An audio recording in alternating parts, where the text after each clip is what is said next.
नमस्कार, दिल्ली लाइव देख रहे हैं आप और मैं हूं आपके साथ आशीष प्रमोद गोस्वामी। तो पंजाब में अगले साल होने वाले विधानसभा चुनाव से पहले राजनीतिक सरगर्मी तेज हो गई है और राजनीतिक दलों ने चुनाव की तैयारियां भी शुरू कर दी हैं।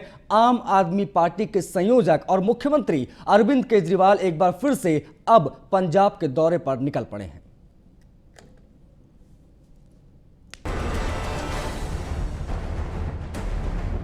राजधानी दिल्ली में 2 बार कांग्रेस और बीजेपी को धूल चटाने वाली आम आदमी पार्टी ने 2022 में पंजाब और उत्तराखंड में होने वाले विधानसभा चुनाव को लेकर तैयारियां शुरू कर दी हैं। 2017 में विधानसभा चुनाव में 20 सीटों पर जीत दर्ज कर आम आदमी पार्टी राज्य में दूसरी सबसे बड़ी पार्टी बनकर उभरी। अब आम आदमी पार्टी 2022 में होने वाले विधानसभा चुनाव में कांग्रेस को पछाड़कर पंजाब में सत्ता का सपना देख रही है। जहां एक तरफ अपनी अंदरूनी लड़ाई में व्यस्त पंजाब कांग्रेस ये भूल गई कि उसे 2022 के विधानसभा चुनाव की तैयारी भी करनी है। कांग्रेस भले ही ये कह रही हो कि पंजाब में पार्टी के अंदर सब कुछ ठीक है, लेकिन ऐसा जमीन में नजर नहीं आ रहा। पार्टी किसी अंदरूनी व्यस्तता का फायदा उठाते हुए दिल्ली मॉडल पर मुख्यमंत्री अरविंद केजरीवाल ने पंजाब में अपनी पार्टी का चुनावी बिगुल फूंक दिया है। जैसे दिल्ली के अंदर हम लोगों ने, हमारी नई नई पार्टी है, हमें राजनीति करनी नहीं आती, हम नए नए लोग हैं, हम राजनीति में आए हैं देश का सुधार करने के लिए, समाज का सुधार करने के लिए। जैसे दिल्ली में हमने अच्छे स्कूल बनाए, अच्छे अस्पताल बनाए, अच्छी सड़कें बनाई, बिजली फ्री करी, पानी अच्छा करा। हमारा मिशन है कि हम ऐसा पंजाब बनाएं, पंजाब जो कि एक समय में देश का नंबर 1 सूबा होता था। हम एक ऐसा पंजाब बनाएं जहां पे अमन चैन हो, सुख शांति हो। 2017 में 15 सीटों के साथ तीसरे नंबर पर रहने वाले शिरोमणि अकाली दल ने बीजेपी से अलग होने के बाद मायावती के नेतृत्व वाले बीएसपी के साथ गठबंधन किया है। हाल के चुनाव में बसपा ने पंजाब में अच्छा प्रदर्शन नहीं किया है। वहीं पूर्व मंत्री और अकाली दल बादल के नेता जत्थेदार सेवा सिंह सेखवान के आप में शामिल होने के बाद शिरोमणि अकाली दल को तगड़ा झटका लगा है। सेवा सिंह सेखवा जी और उनका पूरा परिवार, उन्होंने पंजाब के लिए बहुत कुछ किया है। मैं तो राजनीति में नया हूँ, मुझे ये कहने की जरूरत नहीं है, बताने की जरूरत नहीं है कि उनका, उनके फादर साहब का, उनके परिवार का पंजाब की राजनीति में कितना बड़ा योगदान रहा है और पंजाब के विकास के अंदर कितना बड़ा योगदान रहा है। दिल्ली में आम आदमी पार्टी अपनी जड़ें पूरी तरीके से जमा चुकी है और लगातार देश के दूसरे राज्यों में पार्टी को विस्तार देने की कोशिश में है। इसको लेकर पार्टी अलग अलग मॉडल को अपना रही है। जहां एक और आम आदमी पार्टी का विस्तार तेजी से हो रहा है, दिल्ली मॉडल से प्रभावित होकर कई बड़े नेता आम आदमी पार्टी का दामन थाम रहे हैं। जिस प्रकार से देश में कांग्रेस का वोट बैंक कम हो रहा है और आप का विस्तार हो रहा है, इससे तो यही लग रहा है जल्द ही आम आदमी पार्टी देश में एक विकल्प के तौर पर उभर कर सामने आ रही है। Bureau report, news 1 India. तो मुख्यमंत्री अरविंद केजरीवाल की मेहनत और संघर्ष की बदौलत दिल्ली ने दुनिया में एक मुकाम हासिल किया है। दिल्ली आज प्रति वर्ग मील में सबसे अधिक सीसीटीवी लगाने के मामले में दुनिया का पहला शहर बन गया है। दिल्ली में प्रति वर्ग मील 1826 सीसीटीवी कैमरे लगाए गए हैं, जो चेन्नई से 3 गुना ज्यादा और मुंबई से 11 गुना ज्यादा है। इससे दिल्ली की जनता के लिए एक सुरक्षित माहौल देने का केजरीवाल सरकार का एक बड़ा वादा भी पूरा हुआ। इस उपलब्धि पर खुशी जाहिर करते हुए मुख्यमंत्री अरविंद केजरीवाल ने कहा कि प्रति वर्ग मील में लगाए गए सीसीटीवी के मामले में दिल्ली दुनिया भर के 150 शहरों में पहले स्थान पर है। शंघाई, न्यूयॉर्क और लंदन जैसे शहरों को भी पीछे छोड़ दिया हमने। महिला सुरक्षा को मजबूती देने के लिए प्रतिबद्ध दिल्ली सरकार ने अब तक 2.75 यानी 2,75,000 सीसीटीवी कैमरे लगाए हैं और अगले साल, अगले कुछ महीने में 1.4 लाख सीसीटीवी कैमरे और लगाए जाएंगे।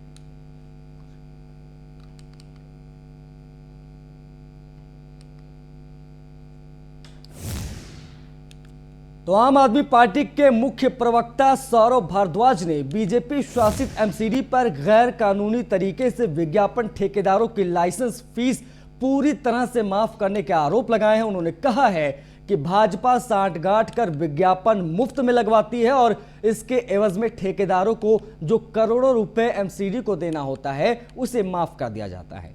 उन्होंने कहा कि भाजपा इन विज्ञापन ठेकेदारों का इस्तेमाल दिल्ली में मुफ्त में होर्डिंग लगवाने के लिए करती है। भाजपा शासित एमसीडी को विज्ञापन में 2640 करोड़ रुपए का राजस्व मिल सकता है। इसको भ्रष्टाचार कर भाजपा लूट रही है। उत्तरी दिल्ली में भाजपा नेता छैल बिहारी गोस्वामी पर निशाना साधते हुए उन्होंने कहा कि भाजपा पत्र लिखकर मिनट्स को बदलने की कोशिश कर रही है, जो कि गैर कानूनी है।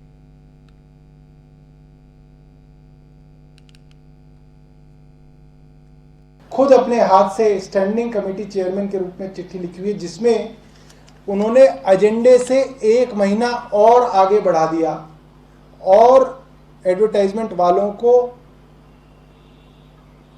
लाइसेंस फीस को माफ कर दिया।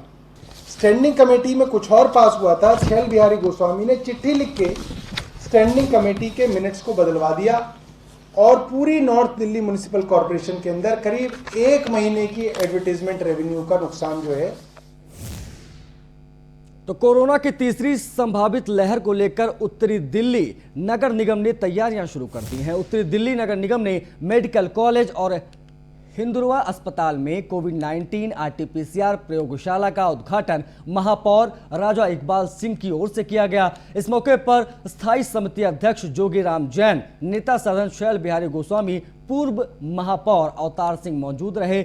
महापौर राजा इकबाल सिंह ने बताया कि तीसरी कोरोना संभावित लहर के लिए निगम ने तैयारियां शुरू कर दी हैं और हिंदुरवा अस्पताल में इस लैब का उद्घाटन इसका एक जीता जागता प्रमाण है और जल्द ही इस प्रकार के कोविड-19 आरटी-पीसीआर टेस्ट लैब निगम के सभी अस्पतालों में खोले जाएंगे। वहीं स्थायी समिति अध्यक्ष जोगी राम जैन ने बताया कि इस लैब से जनता को बड़ी मदद मिलेगी। जल्द कोरोना रिपोर्ट आने से समय पर इलाज भी हो सकेगा।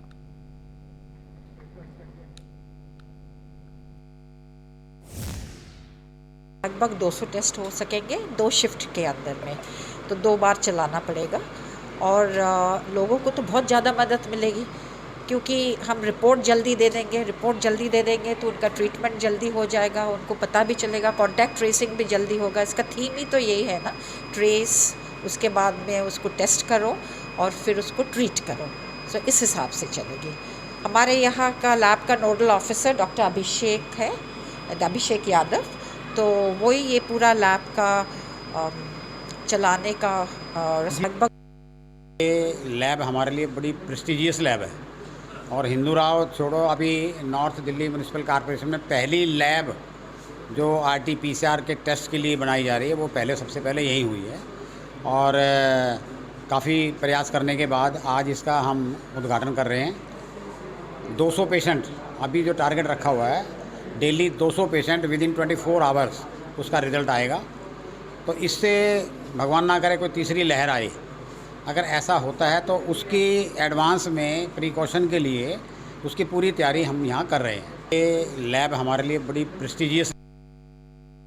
लगभग 200 टेस्ट हो सकेंगे 2 शिफ्ट के अंदर में, तो 2 बार चलाना पड़ेगा और लोगों को तो बहुत ज़्यादा मदद मिलेगी क्योंकि हम रिपोर्ट जल्दी दे देंगे तो उनका ट्रीटमेंट जल्दी हो जाएगा, उनको पता भी चलेगा, कॉन्टैक्ट ट्रेसिंग भी जल्दी होगा। इसका थीम ही तो यही है ना, ट्रेस, उसके बाद में उसको टेस्ट करो और फिर उसको ट्रीट करो। सो इस दिल्ली के सुल्तानपुरी में स्थानीय विधायक के खिलाफ एक महिला की ओर से यौन शोषण के आरोप लगाए जाने के बाद विधायक मुकेश अहलावत ने सफाई दी है। इस मौके पर विधायक ने विपक्ष पर भी जमकर निशाना साधा। उन्होंने कहा कि वो आज भी मानवता के तौर पर पीड़ित महिला के साथ खड़े हैं। विधायक मुकेश अहलावत ने खुद को बेकसूर बताते हुए कहा कि एक राजनीतिक षड्यंत्र के तहत उन्हें फंसाने की साजिश की गई है। इतना ही नहीं, उन्होंने कहा कि वो पीड़ित महिला से न कभी मिले हैं न ही उसे जानते हैं। विधायक मुकेश अहलावत ने विपक्ष पर निशाना साधते हुए कहा कि पीड़ित महिला ने विपक्षी राजनीतिक पार्टियों और उनके नेताओं के बहकावे में आकर मीडिया के सामने उनका झूठा नाम लिया, जबकि कोर्ट पर मजिस्ट्रेट के समक्ष 164 के बयान में कहीं भी उनका नाम नहीं लिया गया।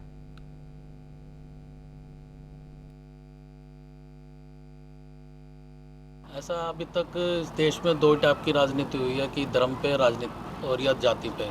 जैसे जैसे चुनाव होता है तो जाति बताने लग जाते हैं, तू इस जाति का, तू उस जाति का है। वैसे ही फिर धर्म पे बात हो रही थी, तू हिंदू है, तू मुस्लिम है। अब हम लोग केजरीवाल के सिपाही हैं और हम चाहते हैं कि काम की राजनीति हो। तो जब से मैं आया हूँ तब से मैं ये सोचता हूँ कि काम ही काम करूँ, लोगों के जितने लोगों ने मुझे जो वोट दिए है उसके ज़्यादा से ज़्यादा लोगों के काम करूँ।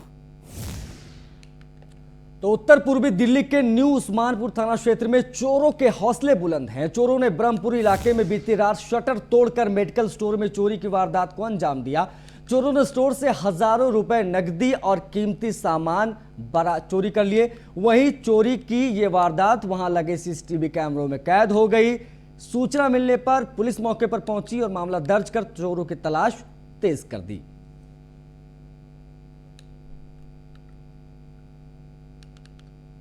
मेडिकल स्टोर है, इसमें जो सामान और कैश चोरी हुआ है। हम यूँ कहेंगे भी पेट्रोल नहीं होती, पेट्रोलिंग तो होती है, पर ये क्या है कि वारदात करने वाले तो वारदात करके अंजाम दे रहे हैं। आए दिन वारदात हो रही है। यहाँ पे भी परसों भी एक चोरी हुई है मोबाइल की। ये शटर चोरी होगा। 2-3 महीने पहले एक दुकान में तो चोरी हुई थी यहीं पे, इसी रोड पे ज़्यादा वारदात हुई है। क्या वारदात कुछ नहीं, हमने रात को 11:30 बजे अपना क्लोजिंग करी, सब कुछ ठीक था। पर सुबह किसी कॉल आती है, हमारे जो लैंड ओनर है उनकी कॉल आई थी हमारे पास लगभग 5:30 बजे के आसपास कि सर आपका वो शटर ऊपर है, आप देखो क्या हो गया। फिर हम लोग आए थे, हमारे जो ऑनर थे वो भी आए थे। हमारे ऑनर का नेम है पुष्पा शर्मा। उनके लड़के आए थे, उनने चेक करा तो यहाँ पे लॉक टूटा हुआ पड़ा था गल्ला। और हमारी गौशाला ये भी रखवाई थी, हमारे किसी दोस्त है हमारे जानने वाले, उनने रखवाई थी। उनकी गौशाला रक्षक है, तो इसको भी तोड़ के नहीं ले गए वो लोग। और हमारे ड्यू वगैरह थे, देख लो आप, वो भी फेस वॉश वगैरह सब ले गए। तो दिल्ली के नंद नगरी बार एसोसिएशन ने नंद नगरी स्थित उपायुक्त कार्यालय में हो रहे भ्रष्टाचार के खिलाफ प्रेस कॉन्फ्रेंस कर हो रहे भ्रष्टाचार से उन्हें अवगत कराया। बार एसोसिएशन के अध्यक्ष सूरज शर्मा ने बताया कि नंद नगरी डीएम ऑफिस के बाहर ना तो पार्किंग की कोई व्यवस्था है और ना ही शौचालय का कोई इंतजाम। इससे ऑफिस में आने जाने वाले लोगों को खासी परेशानियों का सामना करना पड़ता है। यदि कोई शख्स अपना वाहन पार्क कर दे तो गाड़ी को ट्रैफिक पुलिस या फिर एमसीडी के कर्मचारी उठा ले जाते हैं। इससे उनके वाहन को छोड़ने के नाम पर मोटी रकम भी वसूली जाती है। उन्होंने बताया कि दिल्ली सरकार ने सिविल डिफेंस के नाम पर जो गुंडे पाल रखे हैं वो इस कार्यालय में अपनी मनमानी करते हैं और लोगों के साथ मारपीट, पैसे लेकर काम करना जैसे काम को अंजाम देते रहे हैं। बार एसोसिएशन ने कहा है कि यदि उनकी बातों की सुनवाई नहीं की गई तो वो जल्द दिल्ली के मुख्यमंत्री अरविंद केजरीवाल से भी मुलाकात करेंगे।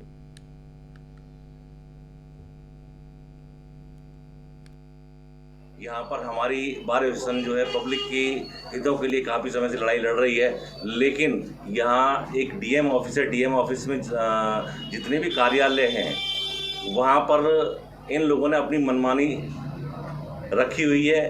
वो अपना किसी की बात को सुनने को तैयार नहीं है। काफ़ी समय से लड़ाई लड़ने के बावजूद भी इनका जो व्यवहार है वो इतना अमानवीय है वकीलों के प्रति, क्योंकि जब हम पब्लिक की बात को उठाया उनके सामने तो उन लोगों ने हम लोगों से चिढ़ करके जो है मतलब उल्टा हमारे साथ में अमानवीय व्यवहार शुरू कर दिया है। जैसे कि यहाँ पे पब्लिक जो है अपना काम कराने के लिए डीएम ऑफिस में आती है, लेकिन यहाँ पब्लिक के लिए कोई भी ज़रूरी सुविधा उपलब्ध नहीं है। जैसे यहाँ सबसे पहले पार्किंग की समस्या है, टॉयलेट की समस्या है। यहाँ पार्किंग के लिए गाड़ियाँ खड़ी होती हैं, आकर के जो है यहाँ दिल्ली ट्रैफिक पुलिस एमसीडी वाले उन गाड़ियों को उठा लेते हैं, मनमाना उन पर चार्ज लगाया जाता है।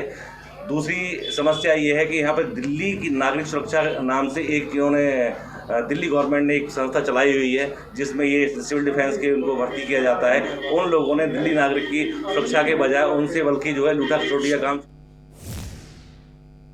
उधर दिल्ली के इरोस होटल में सीडी फाउंडेशन की ओर से coffee with morning embassy Poland का आयोजन किया।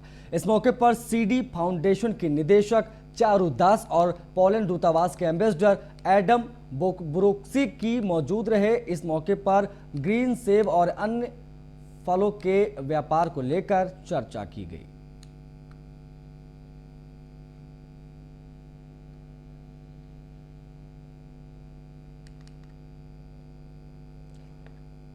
तो कॉफी विथ मॉर्निंग कार्यक्रम का आयोजन किया गया। पोलैंड के जो एम्बेसडर हैं वो राजदूत वहां पर रहे। फलों के व्यापार को लेकर चर्चा हुई। कार्यक्रम का नाम था कॉफी विद मॉर्निंग कार्यक्रम।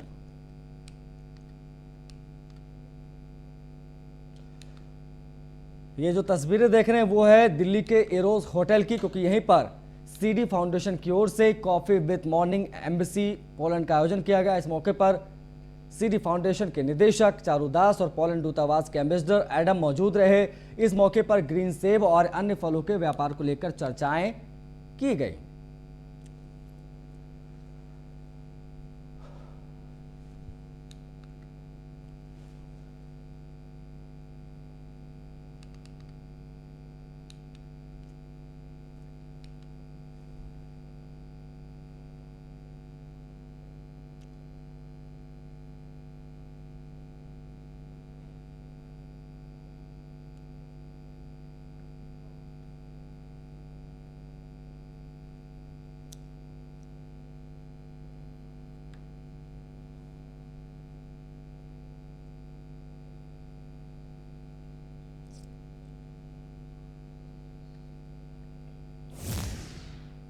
चांदनी चौक में व्यापार करने वालों के लिए एक सौगात भरी खबर है। यहां कई सालों से व्यापार ठप पड़ा हुआ था और व्यापारियों को काफी मुश्किलों का सामना करना पड़ रहा था। वहीं व्यापारियों को एक बड़ी राहत मिली है। भाजपा शासित नगर निगम ने ट्रेड लाइसेंस की दरों में बढ़ोतरी को लेकर सदन में बिल को पास कर दिया है और साथ ही 1 साल के लाइसेंस की अवधि को बढ़ाकर 3 साल अब कर दिया गया है।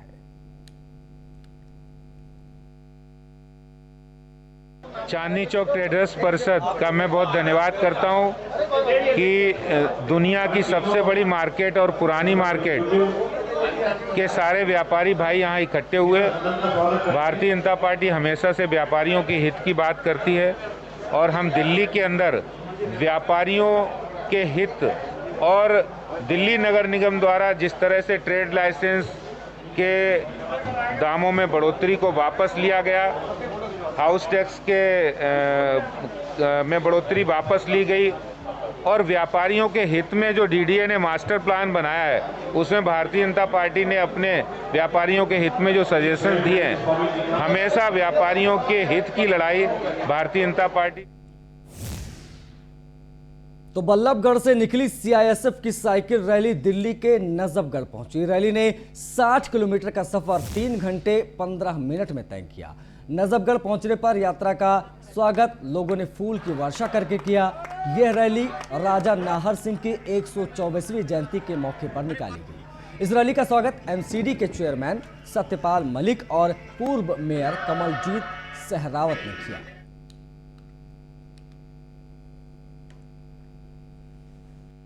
आज सीआईएसएफ के द्वारा साइक्लोथन का ऑर्गेनाइज किया गया था। राजा नाहर सिंह मेट्रो स्टेशन फरीदाबाद से लेकर नजफगढ़ मेट्रो स्टेशन तक लगभग 60 किलोमीटर की दूरी तो यहाँ पर हमारे लगभग 70 साइकिलिस्ट ने आज तय की है। और ये आज़ादी का अमृत महोत्सव जो मनाया जा रहा है भारत सरकार के द्वारा, उसके उपलक्ष्य में उस कड़ी में ये कार्यक्रम हमारे द्वारा ऑर्गेनाइज किया गया है, जिसमें 1857 की क्रांति के जो 2 महत्वपूर्ण स्थल थे बल्लभगढ़ और नजफगढ़, उनको जोड़ने का हमारे द्वारा प्रयास किया गया है और देश की जनता में हमारी जो स्वतंत्रता संग्राम रहा है उसके बारे में जागरूकता फैलाने के लिए हम लोगों ने कार्यक्रम। उधर दिल्ली के लोधी स्टेट में स्थित इंडिया इंटरनेशनल सेंटर में टी सीरीज की ओर से प्रस्तुत निशी सिंह की ओर से गाया गया गीत दर्द कितना है गाने को लॉन्च किया गया।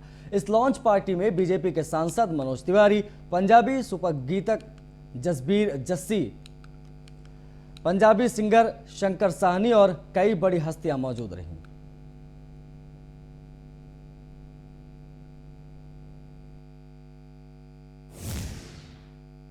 तो बस जब सही समय आया मुझे लगा कि अब ये इसको रिवाइव करने का टाइम आ गया है, तो उसके बाद there is no looking back और ये जर्नी निरंतर जारी रहेगी। मैम, आप एक महिला हैं, देश की महिलाओं को क्या मैसेज देना चाहते हैं कि बढ़ चढ़ कर किस तरीके से वो आपकी तरह आगे आएँ, क्योंकि महिला का एक परिवार में बहुत बड़ा योगदान होता है। मैं सभी महिलाओं को ये कहना चाहती हूँ कि आप देखिए, टैलेंट सभी के अंदर होता है, सिर्फ उसको ज़रूरत होती है एक सपोर्ट की। जैसे कि मेरे हस्बैंड ने मुझे शादी के बाद सपोर्ट किया। मेरा ये मानना है कि आपकी फैमिली का जब सपोर्ट रहता है तो आप बहुत कुछ कर सकते हैं। और बाकी महिलाओं से मैं यही कहना चाहती हूँ कि अपने अंदर जो आप महान शक्ति का पुंज हैं, मल्टीटास्कर हैं, आप बहुत बखूबी सारी जो स्त्रियाँ हैं अपनी हर जिम्मेदारी को निभाती हैं। तो अपनी कला को पहचानिए, उसको लोगों तक लाइए और लगन के साथ लगी रहिए, आपको मंजिल जरूर मिलेगी। तो ये थी मेरे साथ निशी सिंह जी, जिन्होंने साफ तौर पे बताया कि मैं इस तरीके से आगे भी प्रयासों को करते रहूँगी और जिस तरीके से लोकप्रियता बटोरती जा रही हैं मैम, और न्यूज़ वन इंडिया की ओर से भी हम मैम को शुभकामना देते हैं। आज की जो एल्बम लॉन्चिंग है, मैं न्यूज़ वन इंडिया के लिए।